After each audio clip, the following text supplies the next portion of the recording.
miércoles 19 de mayo de 2021, listos para avanzar nuestra asignatura de Derecho Constitucional para segundo año de la carrera de Derecho de la Universidad Mayor de San Andrés. Tengo material. Buenos días, doctor. Buen día, ¿cómo está? Vamos a proseguir con el avance de nuestra asignatura.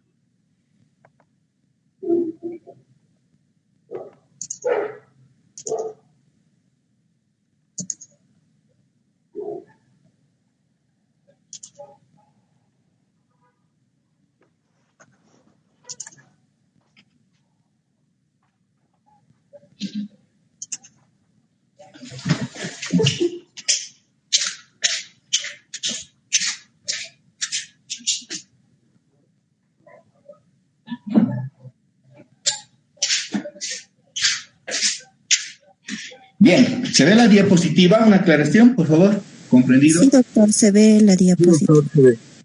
A ver, hay alguien que está pidiendo ingresar. No, está allá. Así está. Jenny Nogales, buenos días. Jenny Nogales, buenos días. Buen día, doctor. La clase es 7:30, señorita. Sí, tuve un problema con internet. Vamos a pasar. Sí, 7:30 es la clase. Bien. Estamos en la Carta Magna como una de las fuentes del derecho constitucional liberal. Ya habíamos quedado justamente en esta parte. Ayer hemos analizado el por qué las sanciones deben cumplirse únicamente cuando existe sentencia pasada en autoridad de cosa juzgada. Pero no solamente se queda en la Carta Magna el derecho constitucional británico. Tiene el instrumento de gobierno. Vamos a la otra parte. ¿Cómo se debe gobernar y cuáles son los límites del gobernante? ¿Qué se llama eso de que el Estado, la conducción de la sociedad debe estar regida para gobernantes y gobernantes sobre la base de la norma? ¿Qué se llama eso, queridos amigos? Estado de Derecho, doctor. Muy bien, Estado de Derecho. Pálidamente pintan el que quieren estar en este salón. Se llama Estado de Derecho. Eso ocurrió con los límites que se le impuso al gobierno, al instrumento de gobierno, y tiene todo un andamiaje, no es una casualidad que puede existir este marco normativo. Recordemos que Inglaterra no tiene una constitución escrita positivada, lo que tiene es un conjunto de normas de alcance constitucional. Bueno, hemos visto la Carta Magna y hoy vemos el instrumento de gobierno. ¿Qué sucedió? En 1649 se estableció en Inglaterra una república. Miren que ya para 1649, para el siglo XVII, en Inglaterra hubo una república y estuvo a cargo porque se logró, hubo una guerra civil y se depuso y ejecutó al rey Carlos I, porque él pretendía el cierre del parlamento y establecía un absolutismo. Es el sueño de todo tirano, ¿no? Cesar el órgano de control o tenerlo dominado, y si no puede, pues a la fuerza, cesar. Se rebeló la población, estuvo encabezada por Oliver Cromwell, quien fue el que comandó la rebelión, una guerra civil de verdad, e impuso el establecimiento de una república. El concepto republicano es democrático. Ocupó el cargo de Lord Protector de la República y de la Comunidad Británica, la Commonwealth. Estaba conformada en ese entonces por Inglaterra, Escocia e Irlanda. Es evidente que el feudalismo británico estaba en crisis. ¿Eso cómo se refleja? Porque ya habíamos visto que en la Carta Magna de Juan Sin Piedra de 1215, la Carta Magna de Derechos, había una crisis entre la clase noble por estas pugnas de que el rey pretendía hacerse de los derechos y propiedades, principalmente propiedades de la clase noble. Entonces había una crisis, además que se encontraba en plena fase de crecimiento y acumulación originaria de capital. El capitalismo, el liberalismo estaba surgiendo en este momento, en 1649. Para 1492 se descubrió o conquistó América, como quieran, y a partir de ello, pues España se dedicó a llevarse las riquezas desde América hacia Europa. Pero ¿qué creen que hacían los británicos? ¿Cómo lograron su enriquecimiento? Lograron su enriquecimiento interceptando a las naves, a estos galeones y a los barcos que se llevaban las riquezas, los interceptaban en cualquier parte del cruce entre las Américas, del Atlántico, ¿no? Entre las Américas y Europa. He ahí que, Doctor, por ejemplo, sí, adelante. una pregunta. ¿Los piratas estaban al servicio de los ingleses? Los corsarios más que los piratas, pero eran piratas al servicio de la bandera británica, los corsarios. Los piratas eran piratas porque por su cuenta iban, pero cuando se convertían a favor de algunas de las banderas de Francia, Holanda y principalmente Inglaterra, se convertían en corsarios. En realidad eran piratas, bien la aclaración.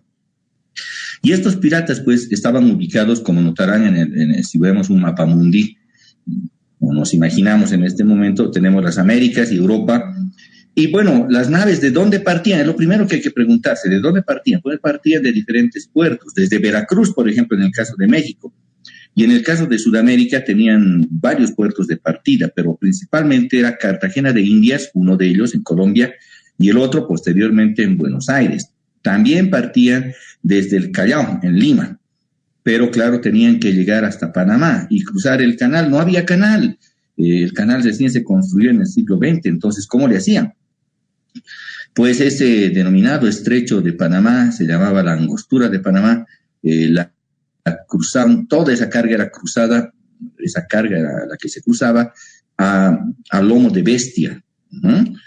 Se llegaba seguramente a la costa del Pacífico de Panamá, nuevamente se desembarcaba la carga, se la cargaba en lomo de bestia, carretas, en lo que podían, incluso hay algunos que las arrastraban, y cruzaban, que no es poco el estrecho de Panamá, en el mapa parece poquitito, pero no, en realidad no lo es, y cruzaban pues hasta el lado de la costa, a la costa del Atlántico, y de ahí embarcaban, o si no, circunnavegaban y llegaban hasta Cartagena de Indias. En los dos casos notamos que están en el norte de Sudamérica, valga la expresión. Esa es una opción. Entonces, desde ahí embarcaban para cruzar el Atlántico, pero notarán que ahí cerca hay unas islas. Son las islas de Jamaica, de Bahamas, en las que estaban asentados los piratas. Y los piratas, cuando estaban al mando de un estado, se convertían en corsarios. Entonces, estos piratas interceptaban en ese punto, ese era uno de sus puntos principales de ataque. Ahí por eso que dice los piratas del Caribe, ¿no? Una botella de ron, eso no es chiste, era de verdad. Porque claro, había plantaciones de caña y en la caña produce melaza porque entonces no tenían azúcar guabirá ni azúcar zanahorio. Era pues melaza lo que existía, que es el jugo espesado de la caña de azúcar, y se lo ponía en contenedores de madera, en unos cubos de madera.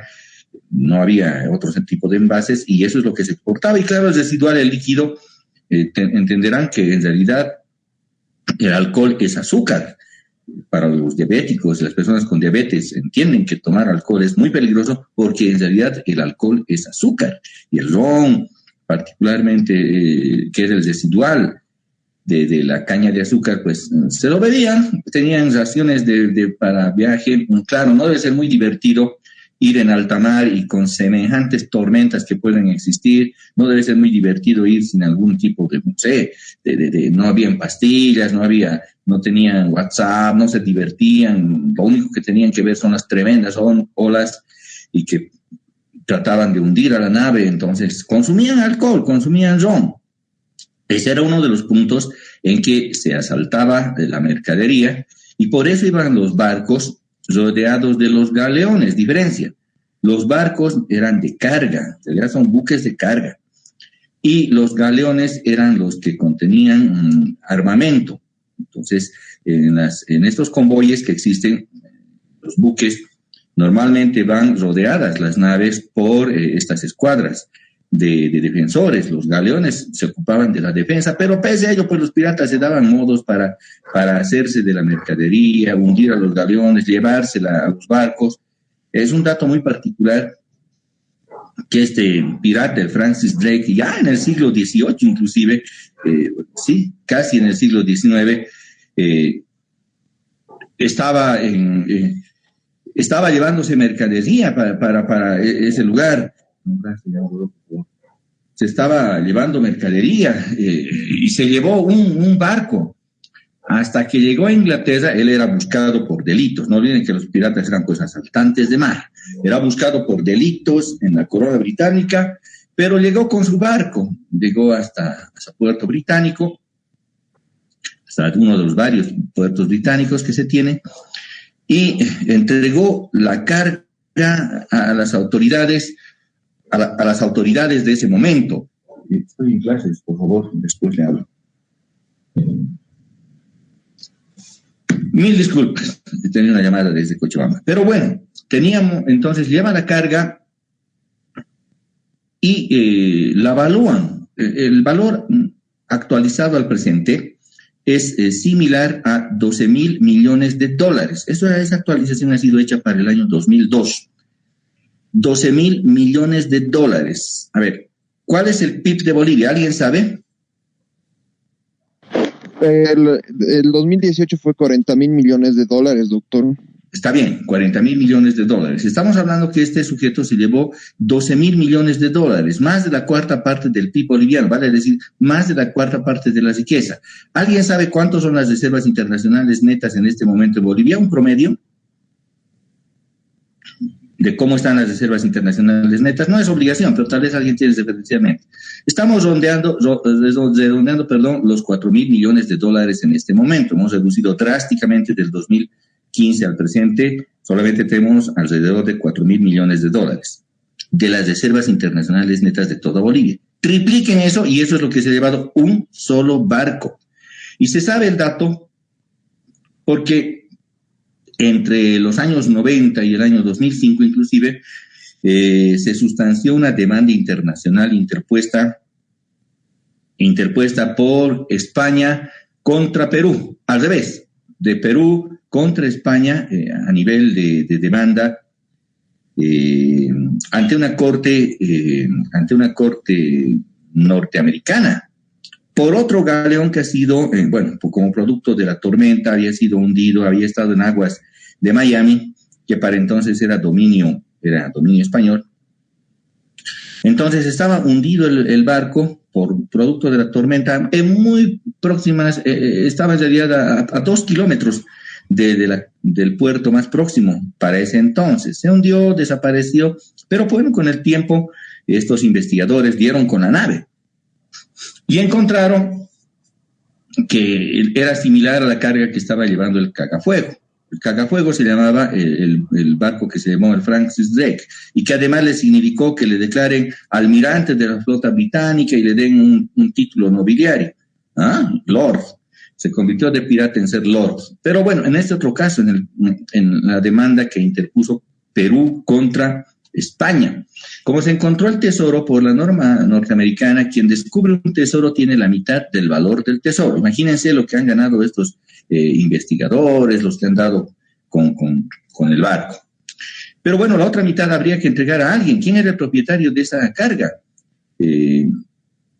Perú dijo, aquí existen monedas acuñadas con el rótulo de Lima, y Lima todos sabemos que es el Perú.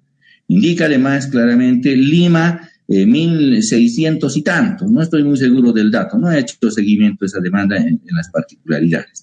Además indica, señalaban los peruanos, carga de plata con acuñación de moneda en el Cerro Rico de Potosí, que era para ese momento dominio del Virreinato de Lima. Por tanto, tanto en Lima, Huancavelica y Potosí, las monedas acuñadas, la plata que se encontró, porque entre otras había gran cantidad de plata acuñada, le pertenece al Perú. La respuesta española fue la siguiente. Señores, esa carga es española, señalaron. Es española porque para esos momentos no existía la República del Perú, la República Independiente del Perú. Esas monedas fueron acuñadas a momento en que tanto el Perú como Potosí, Huancavelica y Lima, todas ellas pertenecían y eran colonias españolas. ¿Cuál creen que ha sido el fallo que ha emitido la Corte de Miami? ¿A quién le ha otorgado la mitad de esa riqueza que estaba en litigio? Análisis. Doctor, yo creo que a España, debido a que si estaban en este momento los peruanos, no existía en sí Perú y estaban bajo dominio y administración española, entonces creo que se lo dieron a España. Bien, ¿algún otro criterio?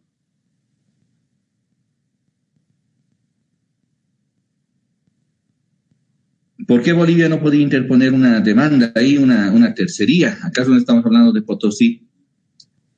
A ver, quiero ese análisis más, le vamos a añadir ese condimento más a esa ensalada. ¿Qué les parece? Bolivia más hipotéticamente interpone una tercería y dice, no, si hay monedas de Potosí, Potosí todos sabemos que hasta está en nuestro escudo nacional. Potosí es de Bolivia, por tanto las monedas son bolivianas. A ver, quiero escuchar su criterio. Análisis. Aunque en ese tiempo Potosí estaba bajo administración española, no era parte de Bolivia, doctor. No existía Bolivia. Bueno, no existía Bolivia como no existía el Perú tampoco. Y en consecuencia el fallo de la Corte de circuito en la cual estaba en debate esto, una corte norteamericana, dio plena razón a España, por el sencillo hecho de que en ese momento no había existido el Perú. El Perú nace recién a la vida independiente el 28 de julio de 1821, y por tanto no podía otorgársele la riqueza que reclamaba de Lima, de Huancavelica y de Potosí.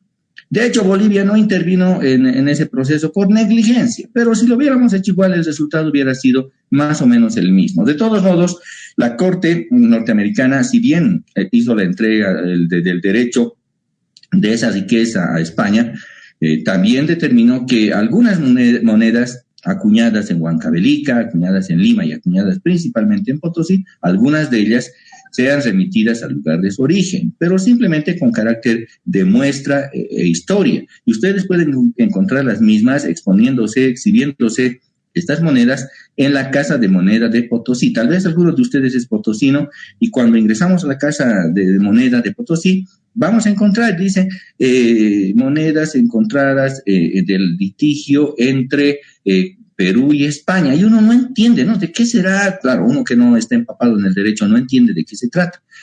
Pues esa fue la demanda. ¿Y por qué refiero ese hecho histórico?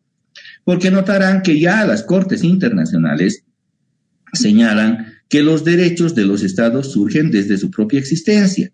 En el caso de Bolivia, no podemos mencionar que Bolivia tuvo derechos sobre la costa del Pacífico, desde la colonia, desde el Incario, desde el Tahuantinsuyo, porque Bolivia sencillamente no existía. Esto ya hemos revisado en el tema número 1. Los derechos de un Estado comienzan a partir de su surgimiento. Y ahí el cuestionamiento, sin embargo, esa demanda de negociación, esa demanda fracasada, esa payasada que hemos presentado y de la cual la lógica consecuencia ha sido la derrota, porque no era demanda marítima, era una demanda de negociación, exhibía exactamente ese error. Los derechos de Bolivia en la colonia, los derechos de Bolivia en el Tahuantinsuyo. Alguna vez en un debate en la UPEA, en el Alto, yo les dije de manera clara ¿qué estamos reclamando los derechos de Bolivia en el Incario, del Tahuantinsuyo? Bolivia no es el Tahuantinsuyo, no es el Collasuyo, les dije, y las cortes internacionales así lo afirman, les he citado el fallo. Yo pensé que quedaba por demás claro. Lo que he recibido es una protesta total, como 15,000 preguntas del público diciéndome por qué odiaba yo a los pueblos indígenas, por qué no reconocía los saberes ancestrales, cosas así, cuando en realidad les he expresado únicamente un fallo precedente, un precedente vinculante además en el sentido de que los estados solo tienen los derechos que le hacen a su propia existencia. Y eso está en múltiples fallos. Les he citado apenas uno de ellos, que era la controversia respecto a las monedas de ese barco hundido junto a galeones, además, y que ha sido objeto de esa demanda entre España y Perú, que ganó España, efectivamente, porque así es, nos guste o no nos guste. Así que Bolivia no es el Collasuyo. Para que empieces a flotar el Collasuyo, no sé qué van a hacer con Bolivia, con Chile, con Argentina. Van a tener que destruir los 3 países para que se logre otra vez edificar el Collasuyo. Y por ahí hay un nuevo Inca, un nuevo Tupac Katari, un nuevo, no sé. Esa es la realidad que además tenemos que tener muy presente si es que estamos en derecho. Y en el derecho, pues no es lo que uno piensa como en sociología, la aspiración que tiene uno. No.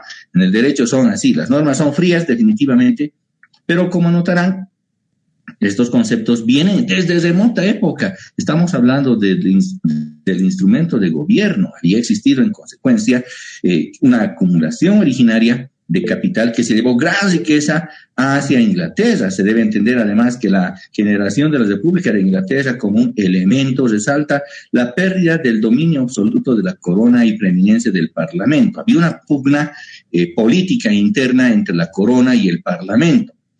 De hecho, el instituto político más connotado del sistema británico es el Parlamento británico, es el que le da características a su sistema democrático. La democracia en Inglaterra se basa en el sistema del Parlamento, un derecho parlamentario muy fuerte, y a diferencia de lo que sucede con otros países, como es el caso de Bolivia y otros, los representantes, tanto en la Cámara de Lords como la de los Comunes, son personalidades que van por sus distritos electorales a la elección. Y no importa mucho la pertenencia partidaria, ciertamente. En algún momento algunos pueden ser conservadores, en otro momento son liberales, incluso laboristas. Tres fuerzas que interactúan, bueno, estamos hablando en la actualidad en el Parlamento británico. ¿Quién es el primer ministro británico?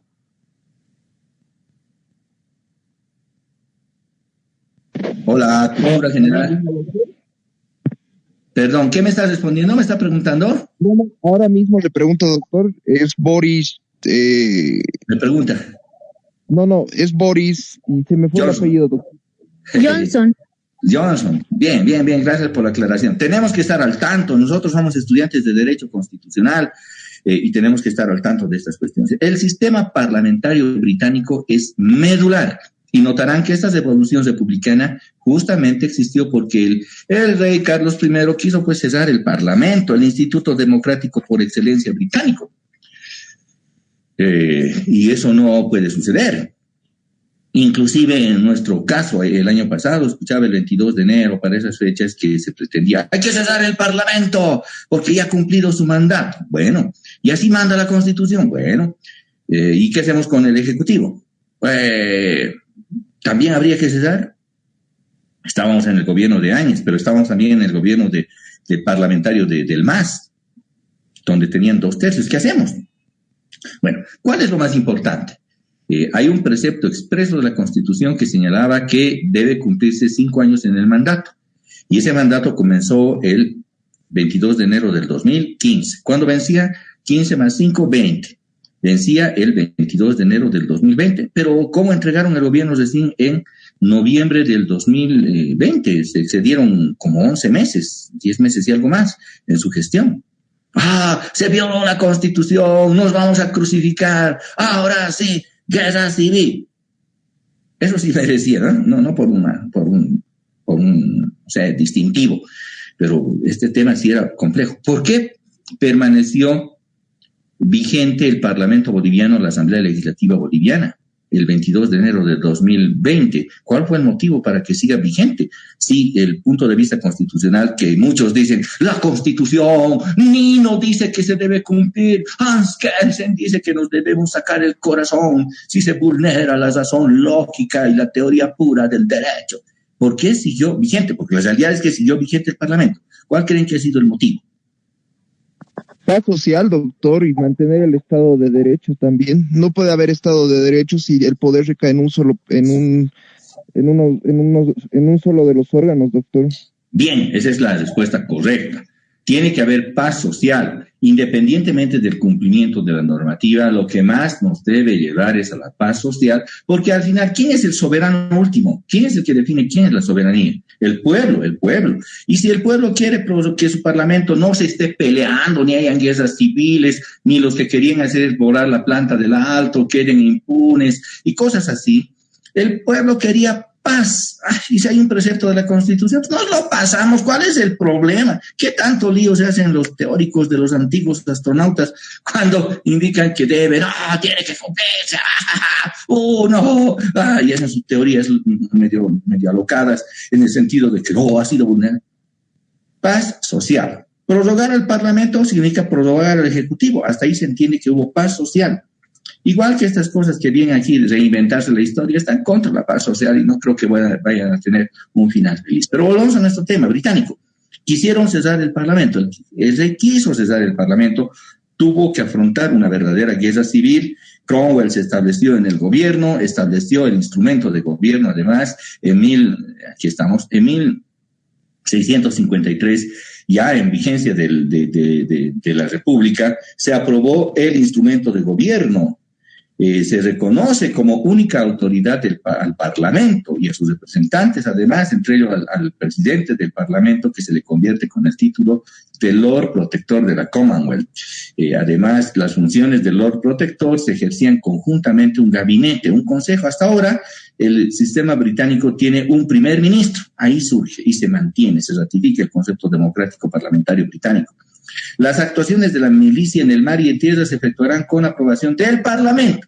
Ya no el ejército y la milicia, vale decir, la marina de guerra y el ejército, ya no van a pertenecer al mandato del rey, sino van a estar en función de las decisiones del Parlamento. El mantenimiento de la milicia, del ejército, de la fuerza del ejército, de la armada, se efectuará mediante recaudación aprobada por el Parlamento. Eso se llama que va a haber un presupuesto del cual se destine el pago de los haberes al personal vinculado a esta milicia. Determina el funcionamiento permanente del Parlamento. Ese es en la realidad el triunfo del instrumento de gobierno, porque permite reconocer el Parlamento como el elemento principal del funcionamiento de la democracia británica. Establece distritos electorales para la elección de parlamentarios. Hay unos distritos electorales para que se puedan elegir a los parlamentarios. Es lo que nosotros le conocemos como circunscripciones, y habíamos dicho que para ser gobernante británico se necesita ser primero representante de un distrito, y ahí sí se ve la cualidad, la calificación de los candidatos. No es como aquí que le ponen al dirigente de los carniceros por un lado y al dirigente de los choferes por otro lado. No, ni por chiste. En sus circunscripciones, que ellos le llaman los distritos electorales, van las personalidades, según ellos, más distinguidas y están absolutamente preparadas en términos legales, pero ante todo en términos económicos. Aunque no crean, la principal vocación de los representantes británicos no es tanto el marco jurídico, no, sino el marco económico. Al final de cuentas, ¿quiénes son los que manejan la economía del mundo? A ver, si hacemos recapitulación. Adam Smith, ¿de dónde era Adam Smith? El teórico del liberalismo económico. ¿De dónde era Adam Smith? De Inglaterra. Bien, y después los que hacen las modificaciones, la corriente neoclásica, ¿de dónde es? Británica. Y luego las demás corrientes corresponden nomás a la escuela de Cambridge. Y posteriormente, las modificaciones del keynesianismo y el neokeynesianismo, que es lo que tenemos hasta la actualidad, el estado de bienestar social, es un modelo económico, no es un modelo jurídico. El modelo jurídico viene a acompañar al modelo económico, pero el modelo del Estado social de derecho, el intervencionismo o el estado de bienestar es un modelo británico. ¿Y quién lo acuña? Tiene un autor. ¿Alguien sabe quién es? Es John Maynard Keynes. Vamos a ver en el constitucionalismo social. El constitucionalismo social, entonces, es una derivada del liberalismo, sí, y el liberalismo y el actual modelo económico de intervencionismo social son todos ellos de la corriente económica. En el sistema británico, sus representantes son versadísimos en los temas económicos, principalmente en los temas impositivos, no son personas ignorantes que solamente por ser dirigentes de un sector están sentados ahí y luego no saben qué hacer. Por el contrario, los diputados, los representantes más bien británicos son ampliamente versados, y si ustedes revisan esos anuarios que tienen de debate, que son fácilmente entendibles, si es que los leemos, y bueno, nos llevan a que son debates de naturaleza económica. ¿Saben cómo ganó Margaret Thatcher la elección a su contendor?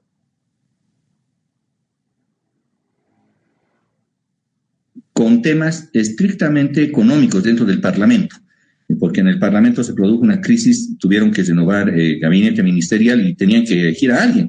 ¿Y quién sabía más de economía? La señora Margaret Thatcher.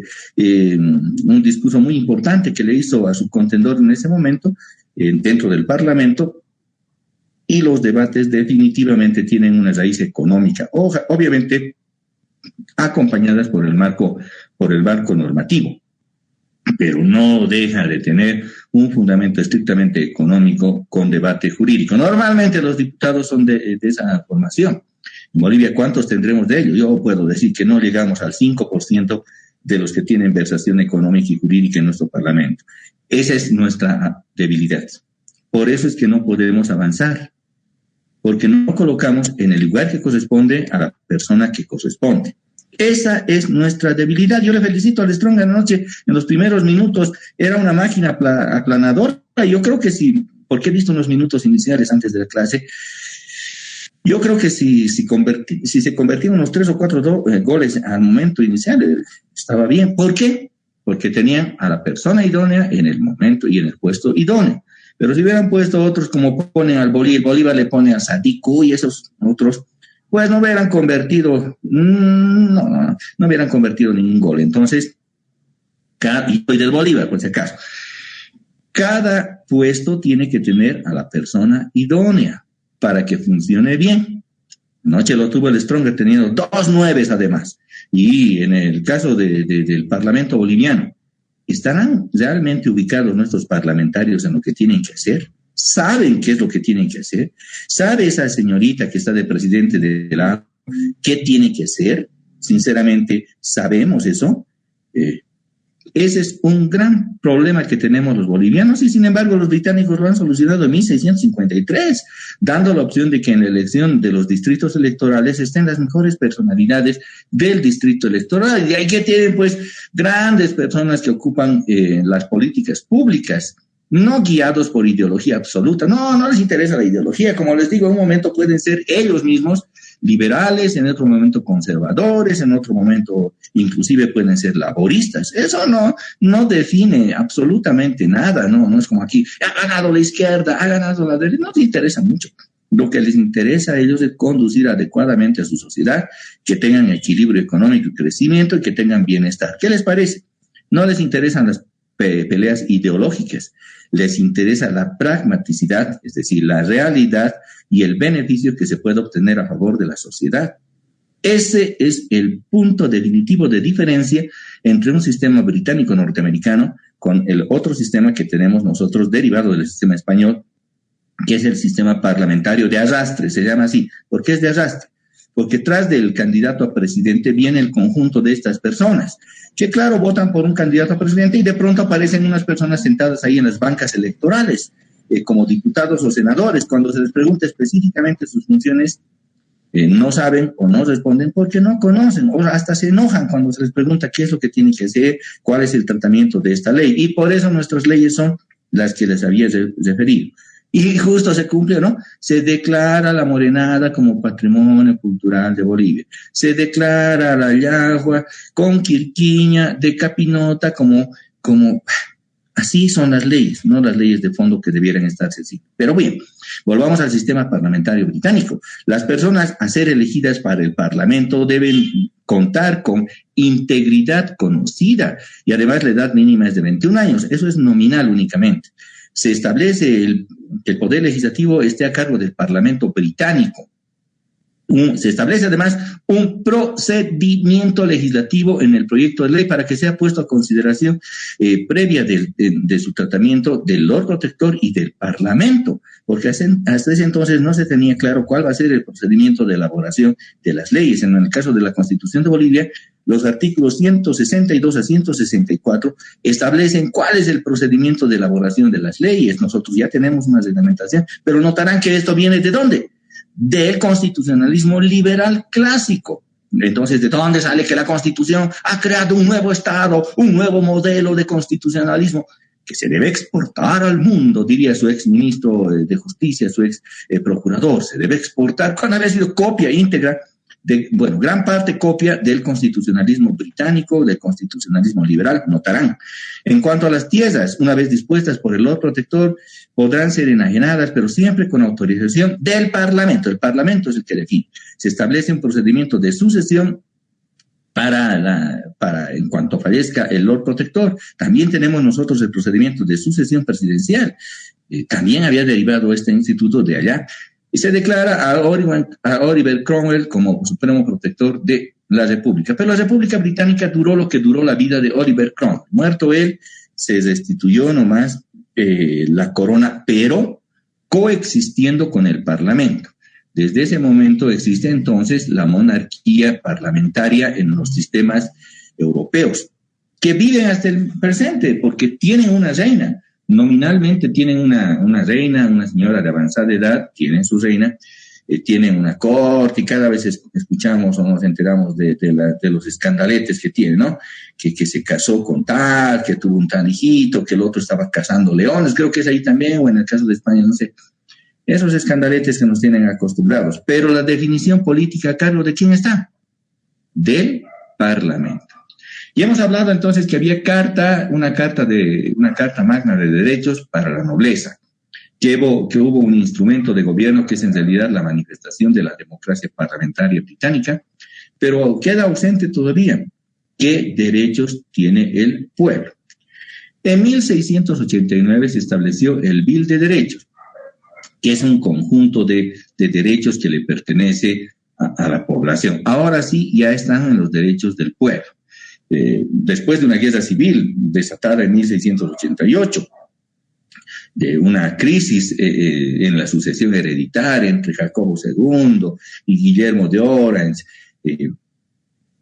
hubo un pensador político, pero realmente importante, no solamente para el sistema británico, luego literalmente en copia o conductor del pensamiento democrático en Estados Unidos de Norteamérica. Y me atrevo a decir que en gran parte de las democracias del mundo. John Locke, el gran pensador que escribió 2 tratados sobre el gobierno civil. Es muy importante conocer el planteamiento de John Locke. John Locke pertenece al justnaturalismo. Es el representante en realidad más importante del justnaturalismo en la corriente británica. Planteó que el derecho natural es la existencia y vigencia de los derechos innatos e inviolables propios de cada individuo. Cada individuo nace con derechos innatos e inviolables. Al momento del fallo de Nuremberg, justamente se trajo a colación esta propuesta de 1689 de John Locke. Dijeron, oigan, nazis, no se hagan. No, que aquí no va a haber la ley previa para el delito. Ustedes han matado a las personas y no nos digan que no había una ley previa, una ley natural. Todo ser humano nace con derechos innatos e inviolables, propios, como son la vida, la propiedad, la igualdad, la libertad y la resistencia a la opresión, entre otros derechos. Es exactamente el planteamiento de John Locke, el que se trajo como colación para la elaboración del fallo del juicio de Nuremberg. Aunque algunos de los de la corriente del positivismo absoluto, de los que se suicidan de lo que si no se cumple la norma positiva, como está, porque en realidad están encubriendo injusticia, dicen, no, fue un juicio tiránico, del vencedor. No, hay derechos naturales. No me digan que cuando matamos a una persona porque no está en la ley no se constituye en un delito.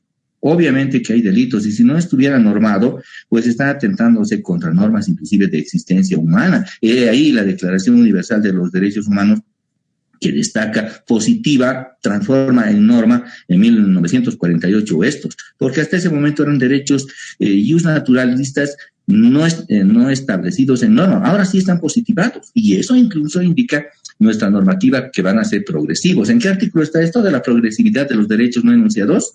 Hemos visto varias veces la anterior semana, queridos amigos. Artículo 13, doctor. Muy bien, artículo 13. Bien. Para John Locke, el estudio de la naturaleza el estado de naturaleza es un estado de paz, de buena voluntad. Que no estamos aquí contra su contendor. Dice, sí, el estado de naturaleza, Thomas Hobbes es el opuesto a John Locke. Dice, sí, pero es una paz impuesta. Pero vamos primero con John Locke. Thomas Hobbes es lo opuesto, ¿no? Dice, tiene un buen concepto John Locke para la existencia. El estado de naturaleza es un estado de paz, de buena voluntad, de mutua asistencia y de conservación.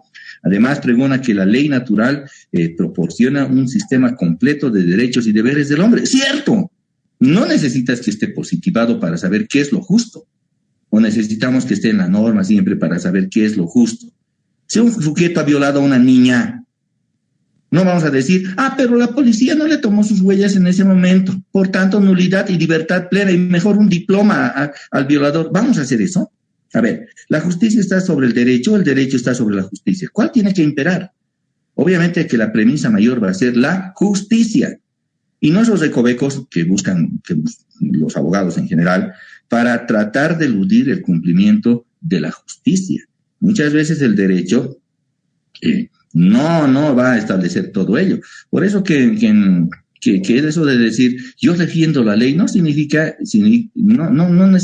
yo defiendo la justicia. Simplemente que la decisión política se convierte en un derecho. Cuando uno indica que ello simplemente está defendiendo la decisión política de un momento, aunque no quieran entender, es así. La ley no es nada más que una decisión política, no es la justicia como debiera corresponder. Eso es un valor que se debe perseguir y está dentro de los enunciados propios de cualquier constitución del mundo. ¿Qué indica el Bill de los Derechos de manera general? Expresa agravios por el no respeto de los derechos individuales. En Inglaterra y en el sistema liberal, el individualismo es muy importante. El respeto de los derechos individuales es muy importante. Esa es otra diferencia ya entre modelos, entre el modelo liberal y el modelo socialista. En el modelo liberal, y esto lo vamos a ver con mucho más características, con muchos más ejemplos, en un sistema liberal puro, como digamos, no hay puro, ¿no? Pero predominantemente puro, como es el caso del sistema educativo japonés. Vamos al sistema educativo japonés y al sistema educativo de Singapur, pero mayormente el japonés, que es más conocido, el de Singapur es mucho más efectivo, pero menos conocido. El sistema japonés. ¿Qué creen? ¿Que hay alta competencia o baja competencia por ser el mejor estudiante de clase? ¿Qué opinan ustedes? Altísima, doctor. Define altísima competencia. En realidad, los jóvenes, los niños y jóvenes viven para estudiar y en algunos casos viven y mueren para estudiar. Yo he ido a la elección que ha habido de autoridades, no sé, debe ser hace 3 semanas, en la segunda vuelta.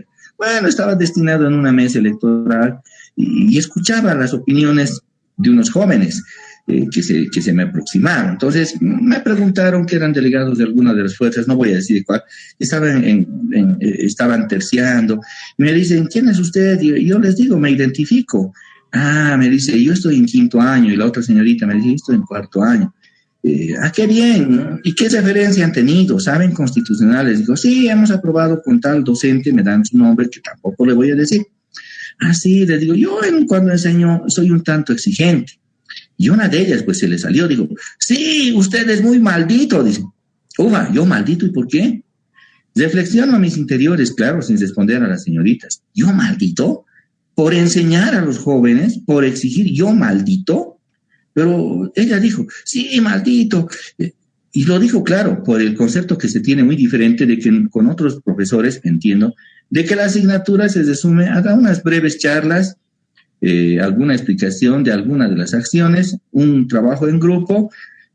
Antes hacían una exposición en el patio donde se disfrazaban de romanos, de cholitas, de todo se disfrazaban. Ahora no sé cómo le harán. Tal vez se disfrazan también para un grupo de WhatsApp. No tengo idea de cómo le hacen esa su exposición. Y listo, ahí se acababa.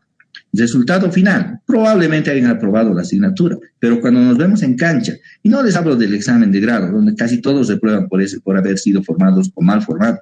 Me refiero al tema de la litis. Cuando están en la cancha, ni atrás ni adelante. Ayer nomás me escribía muy tarde uno de los jóvenes y me estaba haciendo preguntas sobre el amparo. Y yo he entendido que me estaba haciendo preguntas sobre el amparo porque quería resolver su examen. De hecho, eran como las 12:30 de la noche, bueno, en la mañana ya. Y le digo, estimado joven, yo con mayor respeto le voy a decir que no voy a resolver su tarea. Bueno, lo he desconectado y ya no quería más, quería dormir. Y esta mañana veo entre los mensajes que había tenido. Bueno, en realidad este joven no estaba tanto haciendo su tarea, que seguramente y probablemente qué mejor que consultarle a otro profesor que sabe del tema y te lo pueda resolver, que no es lo más adecuado, y eso le hice notar, pero en realidad me dice ya en la explicación que no sé si compartirla o no, porque tendría que revelar quién es el estudiante que se identificó. Me dice, estamos llevando la asignatura de Derecho Procesal Constitucional y el profesor no nos enseña nada, nos hace leer sentencias constitucionales y no nos enseña el procedimiento mismo. Yo en minutos más terminada esta clase le voy a mandar la explicación, que le dije, ojo, usted ya hemos enseñado esto el pasado año. Y me dijo, sí, pero yo he pasado teoría política con usted y luego me he ido con otro docente en constitucional. Entonces, no conozco. Ah, si no es así, pues estamos los profesores para subsanar, así se haya escapado, como dicen, porque deben pensar que yo soy maldito, ¿no? Porque soy exigente. Y no soy ni maldito ni exigente, sino que tengo la mayor voluntad de compartir el conocimiento. Pero la diferencia es que el conocimiento nos exige a estar en una dinámica. Yo no lo hago por ser un perverso, maldito, como le digo a un estudiante, dije, qué mal. Ese concepto entonces se tiene. Entonces, ¿el buenito cuál es? El que te pone 100 en todo porque has dicho presente. Y eso no es lo mejor que puede existir. Esa aclaración vale, queridos estudiantes, porque en minutos más le voy a explicar a ese joven estudiante que tuvo la necesidad de consultar porque no le han enseñado. En Derecho Constitucional se escapó de mí, dice, porque era bastante exigente en teoría política. Pasó conmigo, raspando, me dijo, he aprobado con usted en el segundo turno y después ya no quería repetir eso y me he ido con otro docente y ahora estoy en procedimiento constitucional y no sé nada. Entonces, para eso estamos los profesores, obviamente, que para eso estamos, estimados compañeros, y cuando llegue el momento no tengan duda también de consultarme, pero no para hacer sus tareas, porque yo he pensado que era para hacer la tarea. Bien, entonces, ¿cómo estamos en el Bill de Derechos? Se establecen los derechos y garantías, se declara ilegal la supresión de las leyes sin consentimiento del Parlamento. Hoy las leyes definitivamente tienen que venir elaboradas por el Parlamento. También es ilegal el cobro de impuestos no aprobados por el Parlamento. Recuérdese que en Bolivia solo los impuestos son exigibles si son aprobados por ley, repito, ley, y ley significa aprobada por la Asamblea Legislativa, y los de impuestos nacionales se inventan procedimientos, cada vez se están haciendo declarar inconstitucionales, o son objeto de amparos, en fin. Y tengan cuidado, cuando litiguen ustedes contra impuestos, porque me ha sucedido, y en un proceso que he logrado hacer dar de baja un importante monto contra una entidad que tiene alcance internacional además, con el sencillo hecho de decir, pero ese es un reglamento aprobado por impuestos nacionales, no tiene rango de ley, la Constitución indica desde la Carta Magna, y les he citado además, desde el Bill de Derechos y en Bolivia, todo impuesto debe ser aprobado por ley emanada del Parlamento. Bueno, esa es nuestra razón, y no tuvo más que ese tribunal de garantías que darme la razón, le gusta o no le gusta, tuvo que darme la razón. Sí, efectivamente, dijo, no estuvo aprobado por ley, el reglamento que ustedes hicieron, más bien les increpó a los de impuestos nacionales. Ustedes han hecho es incorrecto. Y a veces me he arrepentido de estar en esa audiencia, ¿saben por qué? Pero también les agradezco en el fondo. Porque luego de esa mi victoria, que hemos ido a celebrar con la otra parte, una buena comidita y cosas así, unos 3 meses después me ha llegado a la oficina una auditoría emitida por impuestos nacionales. Luego me han hecho seguimiento a mis facturas, creo que desde que mi abuelita vivía. ¿Ah? Claro, me salió mucho más caro ese tema con las multas que me han impuesto, la venganza de impuestos nacionales. Entonces, la recomendación, cuando tengan que litigar contra impuestos nacionales, búsquense a un abogado junior que no haya tenido mucho para que se los firme memorial. Y cuidado ustedes como junior también están firmando algo sin saber, que por eso vienen unas persecuciones que al final le agradezco porque me ha permitido ponerme al día. Había tenido un adeudo desde 1996 que no he dado de baja en ese caso. Mi RUC, había existido el RUC y me habían estado siguiendo, sí, desde tanto, sí. Y esta otra factura que usted la ha presentado cuando era funcionario público de la alcaldía, pero eso era hace tantos años. No, actualización y multa. Todo lo que han podido me han hecho. Entonces, he dicho, ¿para qué les he ganado? No siempre es bonito pelearse contra los de impuestos. Y claro, me he acordado de ese aforismo que se les indica a los de impuestos nacionales. Dios perdona, impuestos nacionales no. Pero bueno, es una experiencia. ¿De dónde emite esto? ¿De dónde emana de que el impuesto debe ser aprobado por ley? Del propio Bill de Derechos. Se establece el derecho a la petición. ¿Por qué no damos lectura al artículo 24 de nuestra norma suprema? ¿Alguien puede dar lectura a nuestra norma suprema, a la Constitución? ¿Sí, doctor? 24. Toda persona tiene derecho a la petición de manera individual o colectiva, sea oral o escrita, y a la obtención de respuesta formal y pronta. Para el ejercicio de este derecho no se exigirá más requisito que la identificación del peticionario. Muchas gracias. Noten que el derecho a la petición y a la respuesta oportuna, ¿de dónde viene? Del Bill de Derechos británico. Ufa, ¿tenemos derechos liberales? Sí, gran parte de la Constitución boliviana es liberal. Tiene algunos otros aportes del constitucionalismo social, no lo vamos a negar, pero en estos derechos de primera generación, de la estructuración de los derechos individuales, notarán que viene desde el propio liberalismo. Así que los que tienen la tentación de decir la constitución política del Estado plurinacional crea un nuevo Estado, noten que eso es falso. Y estamos comprobando con cada uno de los institutos democráticos y de derecho que establece el Bill de Derechos y que no es ni socialista, ni social, ni plurinacional. Es un derecho clásico individualista británico. Interesante. El reclutamiento para conformar el ejército en tiempos de paz debe ser aprobado por el Parlamento. De ahí la ley de las Fuerzas Armadas, en el caso boliviano, y por la cual se aprueba además el servicio militar obligatorio y las cosas que nosotros cumplimos. A la edad de 18 años, pues uno tiene el deber de cumplir con el servicio militar. En mi caso, sí he prestado el servicio militar obligatorio en su oportunidad, y bueno, he estado destinado en algún lado y he estado todo el tiempo con las obligaciones que se tienen para cumplir. Y recordarán que en ese entonces no había derechos humanos. Ahora creo que te gritan, inclusive ya hay derechos humanos porque hay daño psicológico, cosas así. Antes las sanciones disciplinarias, no sé qué hubieran hecho los de derechos humanos. Yo le decía hace muy poco a un miembro de la familia que es militar, le decía, oye, pero nosotros ahí en el patio de honor, que no estaba cementado, era de tierra, hoy está cementado en Chuba, había unos itapayos ahí al fondo, le digo, y nos hacían hacer los volteos y rollitos, además de noche, y claro, y te espinaba, y me dice, eso es violación a derechos humanos, un militar, y significaría, hoy tío, me dice, una baja inmediata. Tal vez, le digo, pero así eso era normal. No había que te quejabas, me ha gritado y ahora mi vida ha sido destrozada porque me han gritado. Yo sé que hay excesos y que hay que limitarlo, pero hay cosas que también necesitan y no puede haber otra cosa que en las Fuerzas Armadas: disciplina, orden y verticalidad en el mando. Esas cosas de exageración, de atropello, obviamente tienen que ser limitadas, pero también tiene que tener algún tipo de restricciones, esto de que otras entidades interrumpan con esto. Miren que el servicio militar aprobado mediante el Parlamento había sido del derecho liberal británico.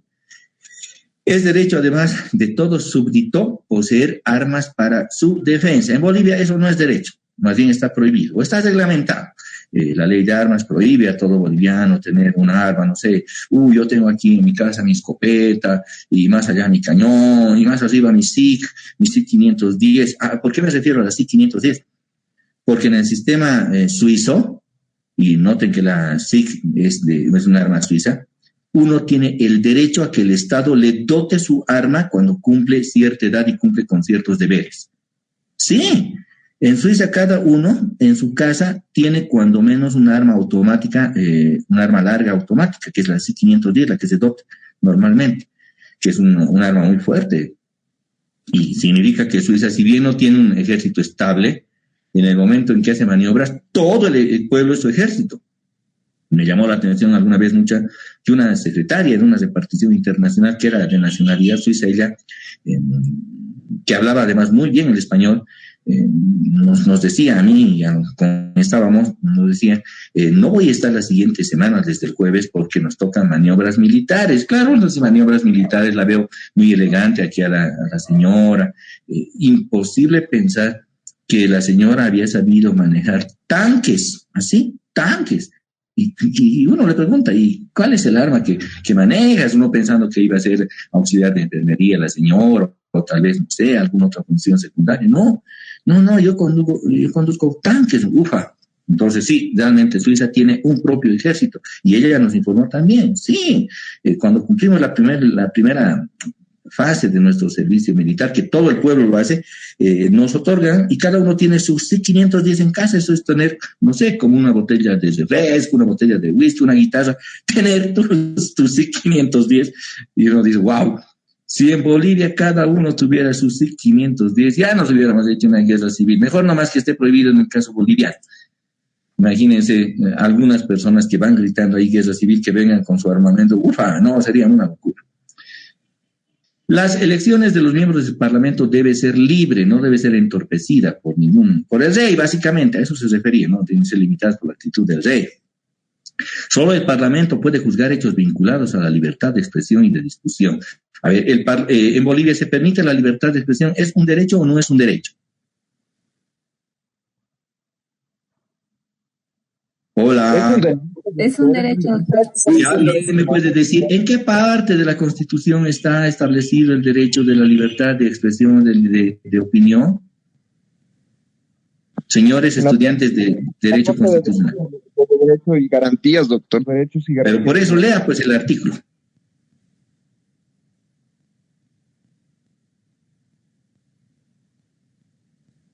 Hola. Doctor, Adelante. en el artículo 21, donde las bolivianas y los bolivianos tienen los siguientes derechos, y dice en el número 3, a la libertad de pensamiento, espiritualidad, religión y culto expresados en forma individual o colectiva, tanto en público como en privado, con fines lícitos. Ya, pero esa es una. Simplemente se refiere a otro tipo de libertad. Estamos hablando de la libertad de expresión. Buenos días, doctor. Doctor, buen día. En el artículo 106, parágrafo 2. ¿Qué señala? Establece que el Estado garantiza a las bolivianas y los bolivianos el derecho a la libertad de expresión, de opinión y de información, a la rectificación y a la réplica, y el derecho a emitir libremente las ideas por cualquier medio de difusión sin censura previa. Estamos en los derechos de comunicación social. Y efectivamente, tanto en la parte garantista como en la parte específica, obviamente la Constitución boliviana resguarda la libertad de opinión, de creencia y de expresión también. ¿Qué les parece? ¿Y eso será un nuevo derecho establecido con el nuevo Estado plurinacional o viene del derecho británico inclusive? Viene del Bill de Derechos, que no es otra cosa que la expresión de los derechos liberales. Como notarán, el derecho liberal se traduce en nuestra Constitución, en algunos casos se copia de manera literal. ¿Tenemos fuente entonces en el derecho liberal? Claro que sí, la Constitución boliviana de manera general tiene fuente en el derecho liberal, también tiene fuente en el derecho social y también tiene fuente en los derechos, más bien en la estructuración del Estado de Derecho Social de Bolivia. Entonces tiene múltiples fuentes. No es una creación única, independiente, hecha por sabios del derecho, por científicos del derecho, como se hacen llamar. Les gusta que les digan científicos a los señores. Les encanta que les digan científicos, el derecho es ciencia, son doctores del derecho. Bueno, les encanta, pero como vemos no había sido tanto así. Estos ídolos tienen nomás pies de barro. Bien. La segunda fuente de estructuración del derecho constitucional liberal es la Constitución norteamericana. Y vamos a dar el preámbulo para luego, no olviden las tareas. El 31 de mayo no olviden, la presentación de su cuaderno de resúmenes de la Constitución Política del Estado, artículo por artículo, a pulso además.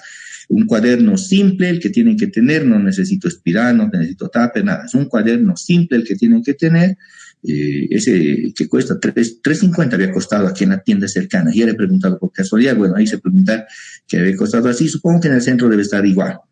Yo vivo en Villa San Antonio.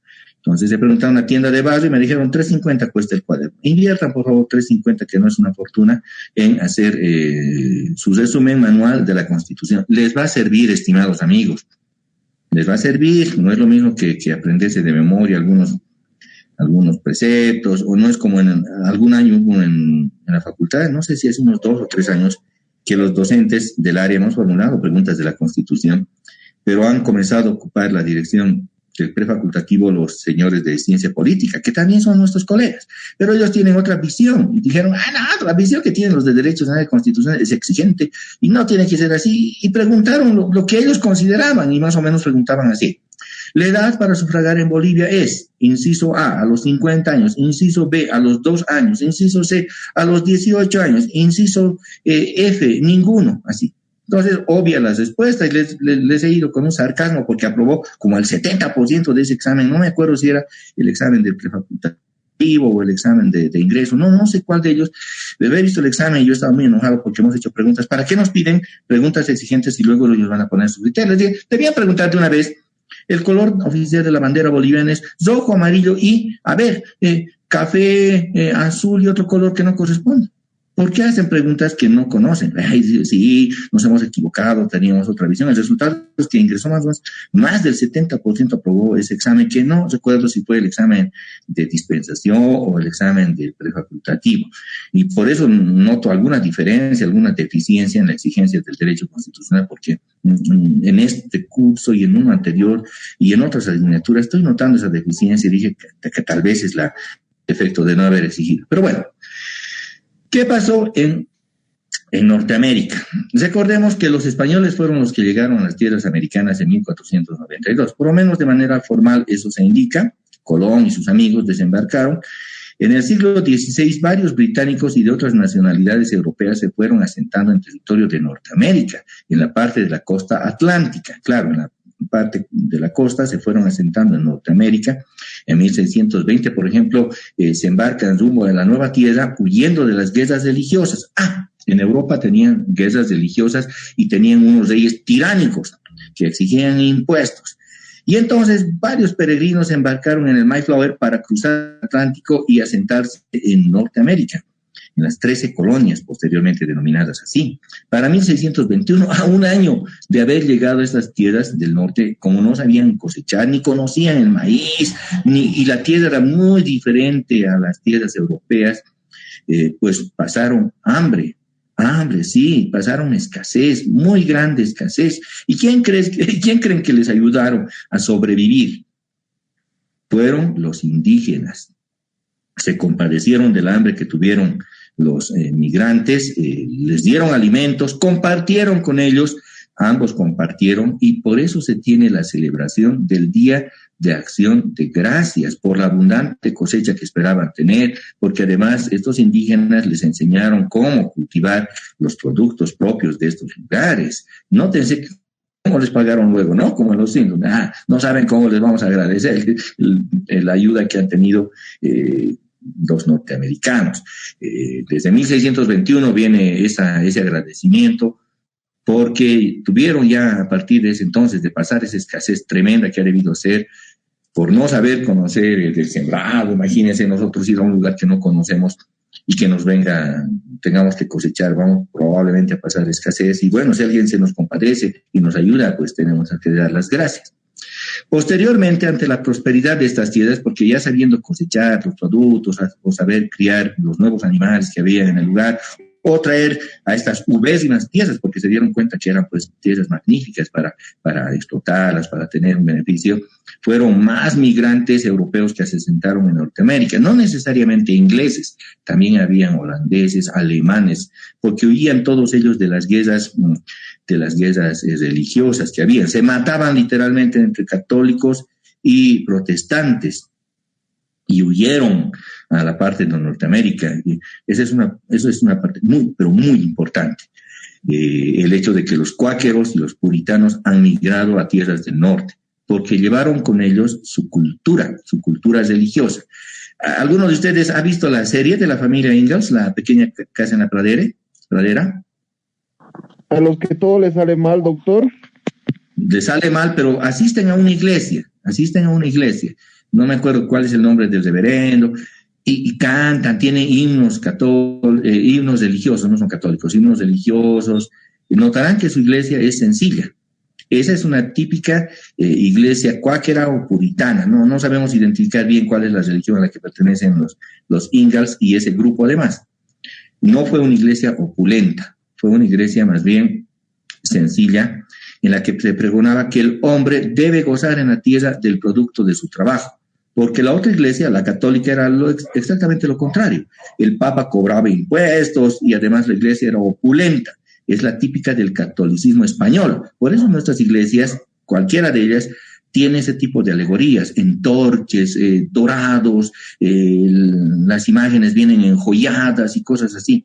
En los sistemas más bien religiosos sencillos, normalmente derivados de los protestantes, la iglesia no es opulenta. Y eso tiene su forma de pensar además. Significa que trasladaron una cultura de coexistencia pacífica. Si ya tuvieron guerras religiosas en Europa, ¿para qué trasladar las guerras religiosas a Estados Unidos de Norteamérica? Vamos a ver cómo se refleja luego en sus enmiendas, que son las garantías de derechos. Con el tiempo se fue incrementando la población hasta que en el siglo XVIII y XVIII tuvieron una población importante, estableciendo 13 colonias de súbditos británicos. Eran para ese momento súbditos británicos. La corona británica, en conocimiento del alto rendimiento de las tierras, porque había nuevos productos, había nuevos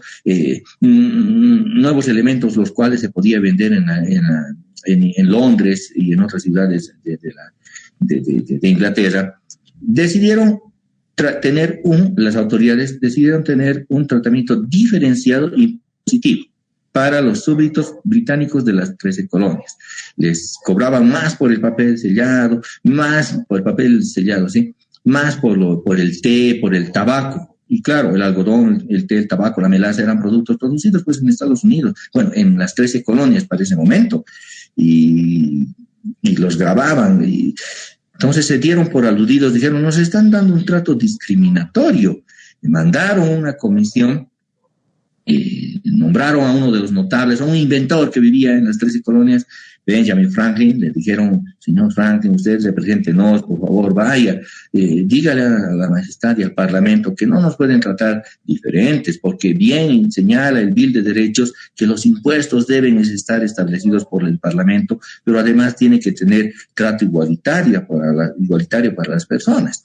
Le enviaron con esa misión y a un grupo reducido también, pero fue vana la gestión que hizo Franklin en Inglaterra. Fue muy maltratado por el rey. En el parlamento recibió en realidad burlas, no fue atendido. Lo que quería la corona es recaudar y no le importa de dónde recaudar, como en Colombia o como en Estados Unidos, como vamos a ver. No importa si hay crisis, sí importa. Y ahí hay que también saber medir cuál es el espacio social en el cual uno va a aplicar una medida en el caso impositivo. Ahí Kelsen se quiebra. Kelsen que dice, no, el derecho no puede ser interferido por cuestiones perturbado, contaminado, indica, ¿no? Por cuestiones sociales o económicas. Fíjense lo que le ha pasado, decir nomás, le está pasando a Colombia por ese criterio. Bueno, hay una ley de impuestos que fue reculada, ya fue derogada, pero ¿y el impacto social continúa? Continúa, y hubo muertos, y hubo crisis. Entonces no ha sido que el derecho es independiente de la economía y la sociedad. Obviamente que no. Como vemos, cada vez más se denota esa propuesta de decir que el derecho está encapsulado en una teoría pura del derecho y que debe ser cumplido así a rajatabla, porque es la razón encarnada en la norma jurídica y porque el Estado es igual al derecho. ¿Notan? Eso no es evidente. Y entonces, ¿qué deciden hacer ellos? Deciden disponer la Declaración de Independencia, cuyo acápite vamos a desarrollar la siguiente semana. Estimados estudiantes, tengan ustedes muy buenos días. Si hay alguna pregunta hasta acá, la atendemos, y si no, directamente para la siguiente clase. No olviden que la siguiente clase voy a hacer a quemarropa preguntas de la Constitución y el resumen de la Constitución para el 31 de mayo. ¿Hay alguna pregunta de lo que hemos avanzado? Y si no es así, dejamos por concluida la clase. Doctor, bueno, de momento estamos avanzando ya un poquito el tema del derecho anglosajón, ¿no? Que se basa más en costumbres y demás, como usted lo estuvo aclarando de momento. El día de hoy entonces estuvimos viendo un precedente de la Declaración Universal de Derechos Humanos, porque obviamente para hacer algo tan importante tiene que haber bastantes precedentes, ¿no? Y generalmente la gente y muchos otros docentes dicen que el primer precedente es la Revolución Francesa, donde se reconocen los derechos del hombre. Pero aquí, como usted lo está narrando, pues así no parece, ¿no? Está bien, en realidad no es. Y justamente la labor del profesor es, si encontramos errores en algún otro material bibliográfico, complementar y decir no necesariamente es así. Notarán que el sistema británico había tenido muchos derechos transportados al derecho boliviano y es mucho más categórico el caso del constitucionalismo norteamericano. ¿Qué pasaría si los asambleístas de una cierta fuerte corriente política se enteraran que lo que en realidad están aplicando es derecho constitucional norteamericano? Pero eso vamos a develar el día martes. Hasta ese momento tengan un buen día, un buen fin de semana, a cuidarse, estamos en la tercera ola, estimados jóvenes. Hasta el martes. Muy buenos días. Hasta luego, doctor. Hasta luego, doctor. Hasta luego, doctor.